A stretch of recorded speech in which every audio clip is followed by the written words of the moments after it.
Hello, my name is Cody McCoy, and this is my video for Module 4 of AEP 855, Educational Leadership. Um, the interview with my building principal was very insightful, and I was glad that Dr. Paul was able to take the time with me to discuss um, these questions.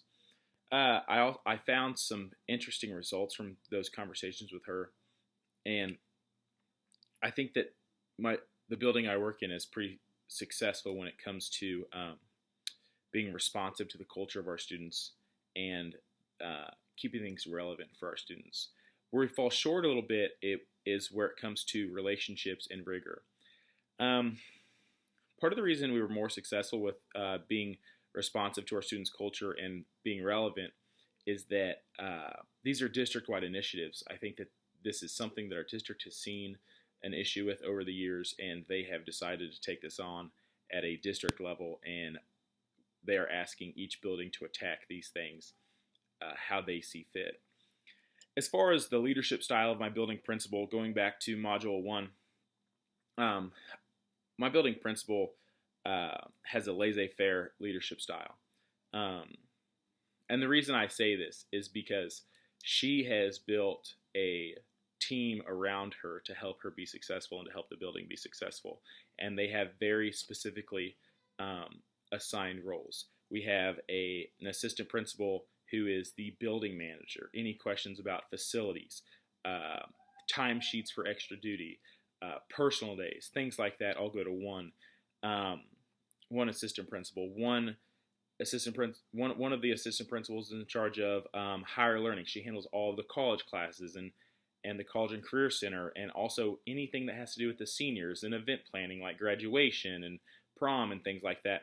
And then we have another assistant principal who is the primary assistant principal that you go to if you have a question about curriculum or instruction and things like that.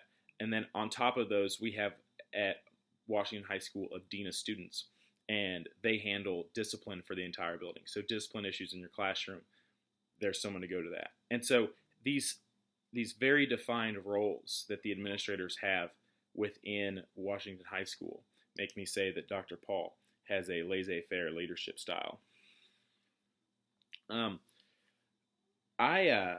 originally chose relevance as something to speak about because we discussed an issue of we have a big problem with students skipping class at Washington. Students are always in the hallway, and we felt like that came back to being relevant. As far as rigor is concerned, we chose it because this year is really the first year where we've begun trying to partner with community partners, but it's in its early stages, and we are finding that it is more difficult than we had anticipated. We've also started making we've also struggled with data. We have not had enough professional development regarding data. Therefore, we don't make enough decisions based on data. Another issue with relevance is that another issue of why we're not relevant is that we have so much technology. Teachers have iPads, or some teachers have iPads and Apple TVs, and we're a one-to-one school. But really, students aren't doing anything different on their laptops. They are just completing the same assignments in digital form. There's no innovation there. There's no inviting them to do different things. And if it is, it's few and far between. And then another issue with relevant is that we have phenomenal teachers, but right now we're not getting very creative with what we would do with content to make it interesting for students. The steps I would take, one thing that could help with a lot of this is to ask teachers to turn in lesson plans. Currently at Washington High School, we don't turn in lesson plans.